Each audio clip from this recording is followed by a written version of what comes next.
एक गावलेली असं कुर्ली पहिल्या. अरे कडक कडक.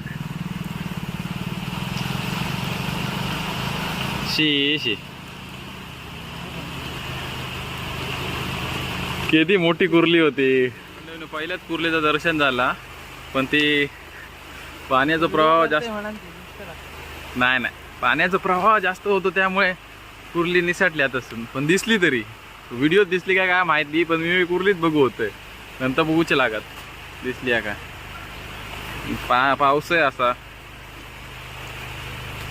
हडे पण ही काठी दाखवायची काठी अशी खालते बघा लावून ठेवलेली. आता हल्ल्या ना का एक वेगळो पर्श जाणा होता काय हल्लो काय लगेच आता हळूहळू उचलू होई आणि एका साईडने ती काढूची लागता. हे आता मासे रे मित्रांनो. एक कुर्ली गावलेली असा खूप परिश्रमाच्या नंतर झालो, 1 तासानंतर कुर्ली गावली. कारण असे कुर्ले धरू